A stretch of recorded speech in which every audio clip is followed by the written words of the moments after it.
They said the first subway in New York opened in 1904. But what if I told you that's not true? Years before that, a tunnel was built in secret, right beneath Broadway.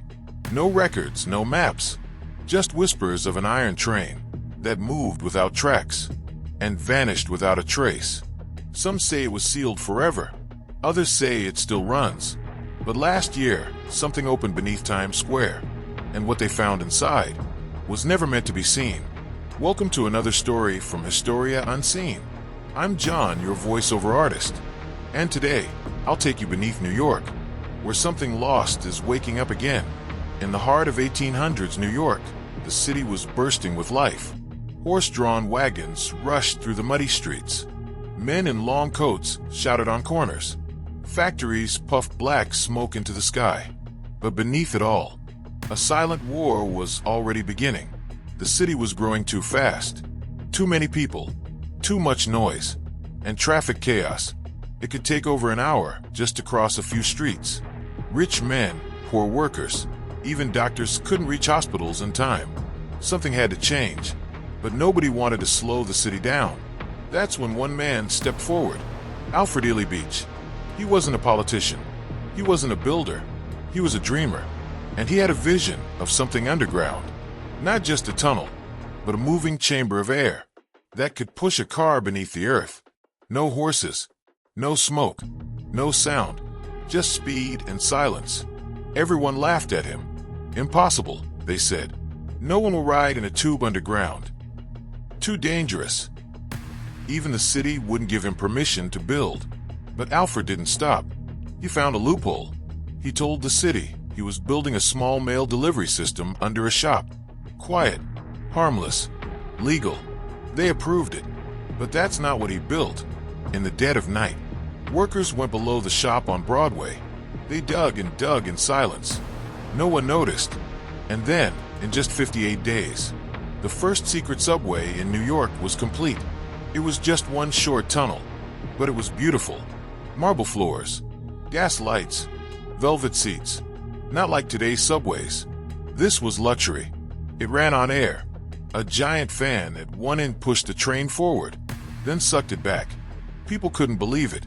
In secret, Alfred invited a few guests. They smiled. They cheered. It worked. Within weeks, over 400 people a day were riding Alfred Beach's mysterious train. It was the future, right under everyone's feet. But power doesn't like change. City leaders grew angry. How dare he build this without our control? Big money men, who owned street railways, felt threatened. If this worked, they would lose everything. They fought back. They blocked expansion. They froze his funds. And slowly, the dream began to die. By the time permission came, it was too late. The panic of 1873 hit hard. Money disappeared. So did the tunnel. The shop above it closed. The train stopped. The fan shut off. And the world forgot. No signs. No map. Just a sealed wall. And a rumor that something still sits in the dark, waiting. Years passed. Decades rolled by. And New York grew over it like vines on a grave. Millions of people walked above that street every year, not knowing what slept just feet beneath their shoes. Some say the tunnel collapsed. Some say it was destroyed. But a few believe it's still there, still untouched. Alfred Ely Beach. To most people in New York, he was just a magazine man. He worked at Scientific American, always talking about the future.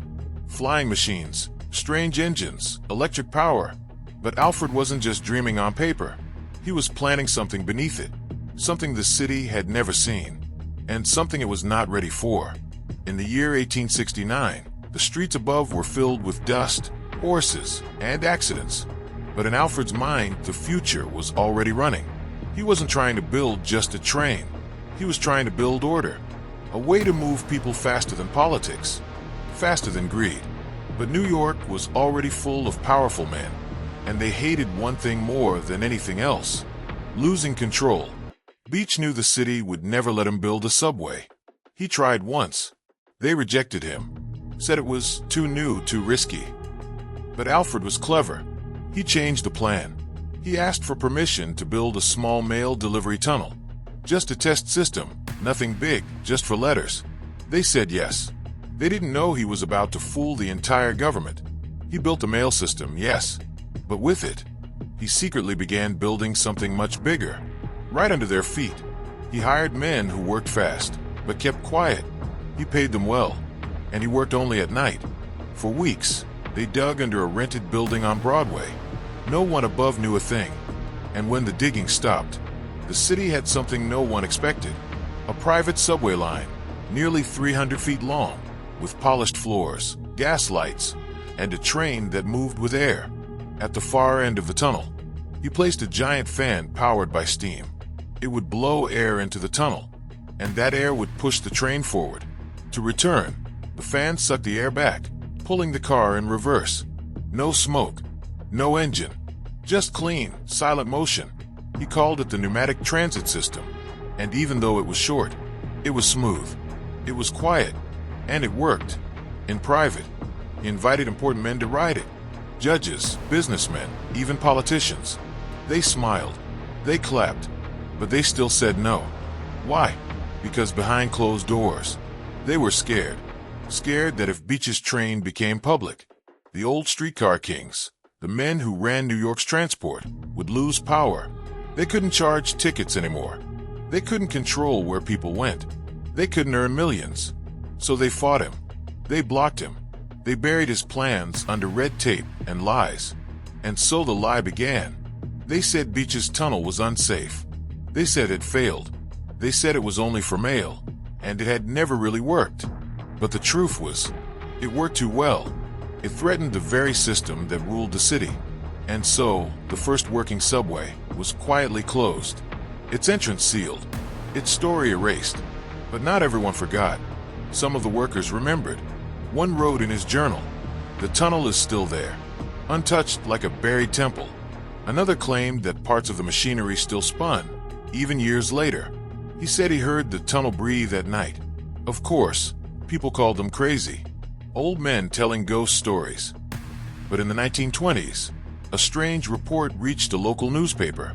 A city inspector claimed to hear mechanical sounds from the sidewalk near City Hall. He said it felt like something was moving underneath. The story ran for one day, then vanished. No follow-up, no investigation, just silence.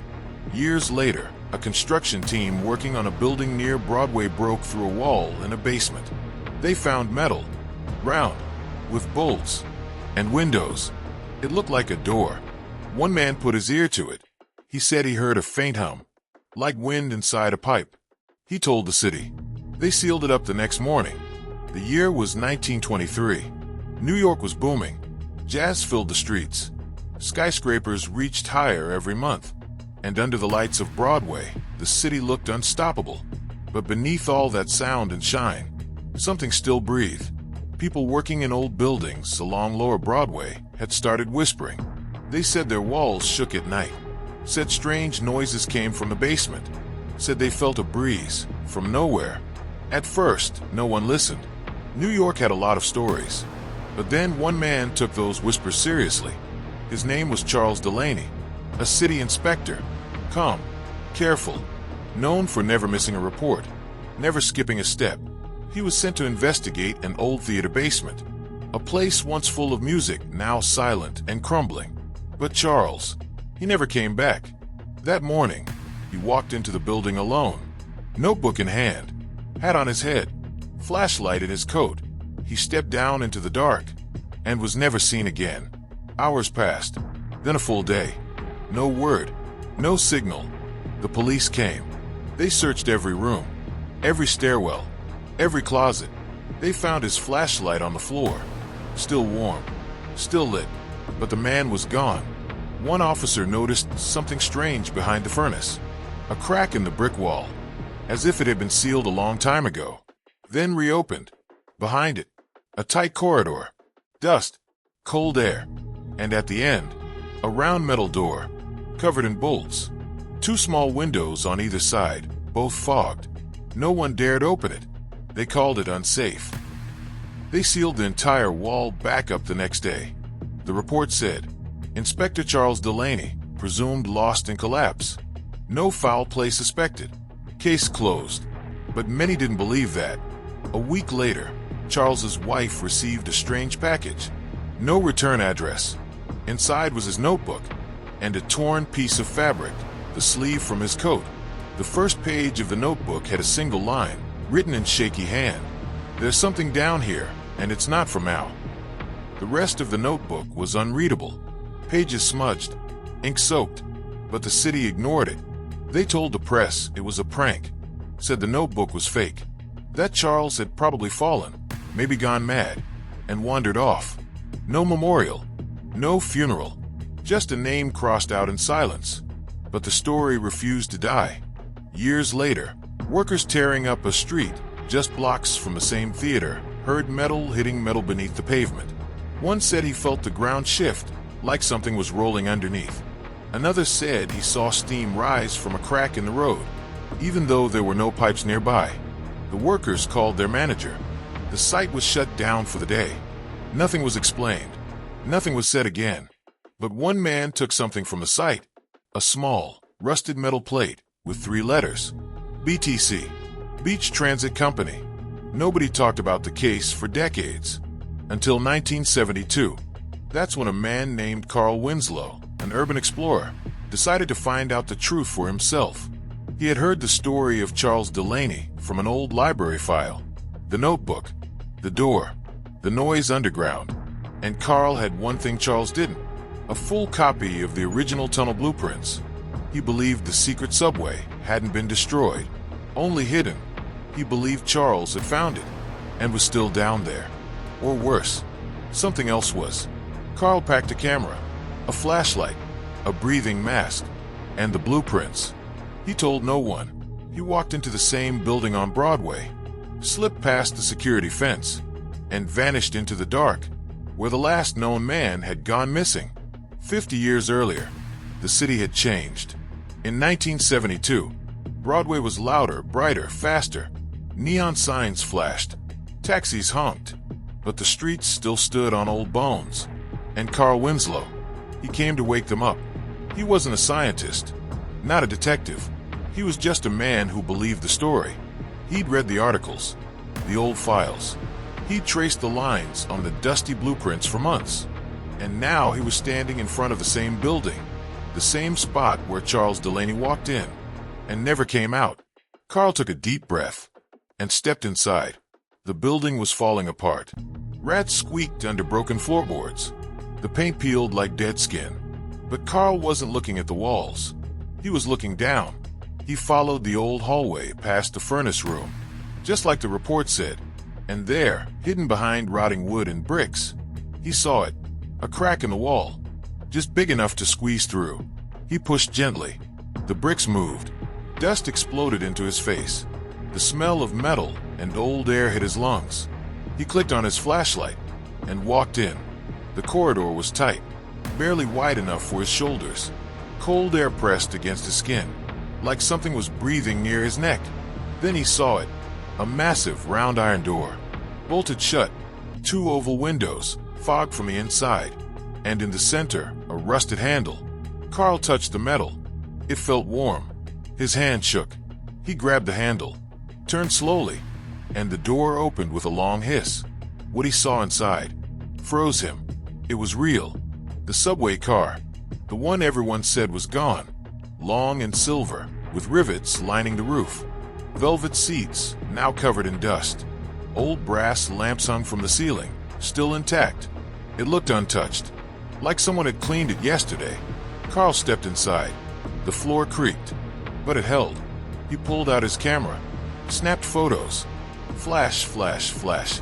But the moment he sat on one of the seats, the car moved. Just a small jerk, but enough to send his heart racing. He stood up. The lights flickered. No wires, no sound. But the car moved again, this time forward. He rushed to the door, but it slammed shut behind him. The windows fogged. The air turned heavy. Carl was no longer exploring. He was riding. The train rolled slowly through the dark. There were no rails beneath it, no engine sound, only the soft hum of air. And then, a voice, not clear, not loud, but deep, echoing from walls. Return. Carl turned. Nobody. Return what was lost. He backed away from the door. His flashlight flickered. Outside the windows, shadows began to appear. Not standing, floating, wearing top hats, long coats, old faces, not smiling. Carl shouted, "Who's there?" No reply, just the shadows drifting beside the car, keeping pace, watching. The car began to slow. Ahead, a faint light, a platform. The train screeched softly as it stopped. Carl gathered his courage, opened the door, and stepped into a station that did not exist on any map. Old signs, broken benches, and a large painted wall that read, "Beach Transit Company, welcome home." The air was warm, still, like time had stopped here. Carl took one step forward. Then he heard footsteps. Behind him. He turned around, but the train was gone, vanished. No sound, no light. He was alone, or so he thought, because at the far end of the platform, he saw someone standing, not moving, just staring. And in the dim light, Carl saw the city inspector badge, pinned to the man's chest. Carl stood frozen. At the far end of the dark platform, a man was staring at him, not moving, not blinking, just standing under the broken lamp, like a statue. Carl took a step forward. The floor echoed. The man didn't react. He wore an old city inspector's coat, and on his chest, shining in the weak light, was a rusted badge. Delaney. Carl's heart stopped. The name from the old report. The man who vanished in 1923. But how? This was 1972. 50 years had passed. "Hello," Carl said. No answer. He stepped closer. The man's eyes were pale dry, but they followed Carl's every move. Then the man opened his mouth and whispered, "You're not supposed to be here." Carl's breath caught in his throat. "What is this place?" he asked. Delaney didn't answer. He simply raised his hand and pointed down the tunnel. Behind Carl. Carl turned slowly and saw a second platform, not made of brick or concrete, but metal, polished, modern, too modern. It didn't belong in this century. Lights blinked softly across its walls, and in the center was another train. But this one wasn't like the old car. It was longer, smoother, and it was humming, alive. Carl stepped toward it, drawn by something he couldn't explain. As he walked, the whispers began, soft at first, like wind brushing the walls. He returned. "The cycle begins again. We never left." Carl looked around. No one was there. Only shadows shifting behind pillars. He turned to ask Delaney something, but the man was gone, vanished. The whispers grew louder, clearer. "Do you hear it? The city sleeps above us, but we are still awake." Carl's flashlight flickered. The walls of the tunnel shimmered, almost like they were breathing. He reached the second train. It opened without a sound. Steam hissed softly as the door slid back. Inside, a glowing panel lit up. No buttons, no controls, just a smooth screen and a small card slot. Next to it on the floor was a card, old, worn. It had one word printed across it, "Passenger." Carl hesitated. This wasn't part of Alfred Beach's tunnel. This was something newer, or older, or from somewhere else. The whispers returned. "He's the one. He found the way. Take him below." Suddenly, the tunnel behind him roared. The first train, the one he'd arrived in, came back down the track fast. No driver, no sound, but it shot past him and vanished into the wall like it had never been there. Carl was alone again. Only the second train waited, its door still open. He stepped inside. As soon as his foot touched the floor, the door closed. The screen blinked. Passenger accepted. The lights dimmed. The walls around him shifted, and the train began to move. But this time, it wasn't air-powered. There were no tracks, no rumble. The train didn't move forward. It moved down. Carl gripped the sidewall. The screen in front of him now displayed a message. "Welcome to Sector 0. Arrival in 11 minutes." He tried to pry the door open. It wouldn't budge. The train kept sinking, and the whispers now came from inside the cabin. Soft, Cold. It started here. The city above was never real. What was buried must rise. Carl screamed. Where am I going? But the screen stayed silent. The lights pulsed slowly. His breath fogged the glass. And through the window, he saw lights in the walls. Now electric. Eyes. Watching him. The train was still moving. But not forward. Not sideways. It was going straight down. Carl stood inside the smooth cabin. Frozen. There were no buttons. No doors he could open. No sound. Except the low hum of power pulsing through the walls. And the soft whispering. Still there. Still following. Through the window, the tunnel walls blurred. Metal. Stone. Then something else. Shapes. Not pipes. Not rocks. Structures. Rooms carved into the earth. With lights glowing inside. Faint figures moving behind the glass. Long arms. Strange heads. Carl stepped back. His heart pounded. Where was this going? What was Sector Zero? The train slowed. The lights dimmed. And then stopped. A soft bell rang. The door slid open without a sound. Carl stepped out. And what he saw didn't belong to any map or any century. The station was enormous. But not dirty. Not broken. It was alive. The ceiling curved like a dome, hundreds of feet above. Soft white lights floated near the roof, like artificial stars. The floor shimmered like glass, but felt like stone. And in the center of the platform was a single iron sign. Beach Central, EST 1870. Carl blinked. How could this exist? This was supposed to be a short test tunnel from the 1800s, not a secret underground city. He walked slowly across the floor. On one side, rows of benches.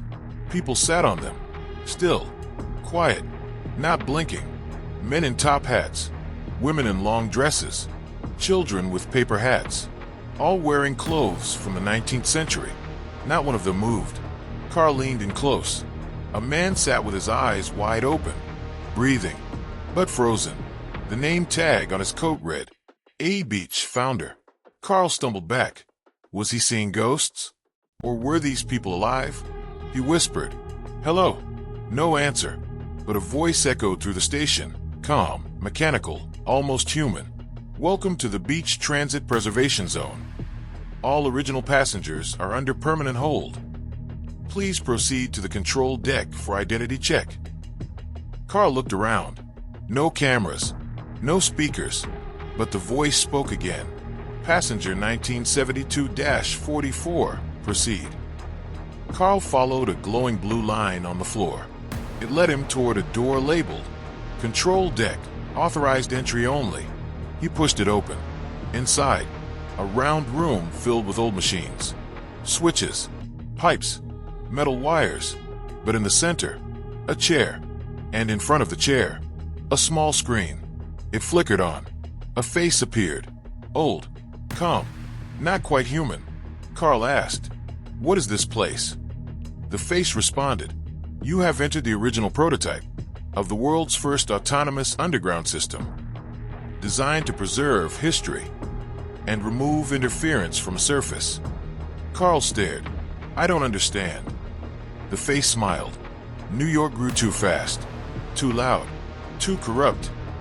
This station was built to protect what mattered most. The vision, the order, the silence. Carl's hand shook. Are those people real? The voice paused. They were. Now, they're part of the memory core. Frozen in time, never aging, never leaving. Carl stepped back. You can't keep people like that. The lights flickered. The voice changed tone. You don't belong here. You weren't chosen. But now that you're inside, you must choose. Preserve the past. Or return and forget. Carl stared at the chair. The screen now showed two options. Stay, learn the truth. Join the system. Leave, forget, never return. The whispers returned louder now, all around him. Stay. Stay with us. Stay forever. Carl reached toward the screen. And then, the station went dark. Completely. One final whisper echoed in the blackness. You were never supposed to find us. Darkness. Carl stood in the control room. Frozen. The lights had died. The voice was gone. Only silence remained. He reached for the screen, but it no longer glowed. Just black glass, cold under his fingers. The entire station was quiet now. Too quiet. The glowing stars above the dome were gone. The blue floor line faded. The whispering voices gone. He was completely alone, or so he thought. Then, a soft sound, a breath not his own. He turned and saw something moving in the shadows of the hallway behind the glass wall. Not human, not machine, something else, something that had waited for too long. Carl ran back through the hallway, back toward the main platform. His footsteps echoed louder than ever. The frozen passengers on the benches were still there, but their heads had turned. They were all now facing him, watching him run. Their eyes didn't blink, but their lips had parted. Whispers returned, but not soft. Louder, urgent, demanding. You brought change. You broke the seal. Now we rise. The tunnel behind him lit up, not from lamps, but from the second train, the smooth, humming one. It had returned. The door opened as he reached it. Carl jumped inside. The moment his foot touched the floor, boom! A deep, metallic blast shook the platform. The train door slammed shut. The screen flickered again. This time it said, "Emergency ascent activated. Surface return, 11 seconds." The train shot upward fast, faster than any subway had ever moved. Carl fell to the floor, his body pressed to the side wall. The whispers turned into screams. Not angry, afraid. You let it out. You opened the gate. The surface will change. Carl cried out. What did I unlock? No answer. Just the countdown. 3, 2, 1. Crash. The train erupted from under the city into the basement of an abandoned building. Bricks flew. Dust filled the air. Carl rolled out coughing, shaking, eyes wide. He was back. New York was still above him. Loud, bright, normal. But something felt different. He looked down. His hands, they were trembling. His fingertips glowing faintly. He staggered into the street. People walked by unaware. Phones, horns, laughter. No one knew what he had seen, what he had touched. But Carl knew. He hadn't escaped. He had brought something with him. That night, the city shook. Subway passengers reported strange power outages. A few said they saw a second train pass by underground, with no driver. Construction workers near Broadway found old bricks in perfect circles, sealed metal under layers of soil, hollow. And at exactly 3:17 a.m., a child walking past City Hall stopped and stared at the sidewalk. She whispered to her mother, "Mom, the ground is breathing." Carl was never seen again. No report, no body, nothing. But 2 months later, a new tunnel was discovered beneath Lower Manhattan, lined with iron. No records, no history. And at the very end of it was a single bench. And on that bench sat an old velvet seat, still warm. Thanks for watching another story on Historia Unseen. Don't forget to like, comment, and subscribe if you want more dark, lost secrets buried beneath history. Because some stories were never meant to be told.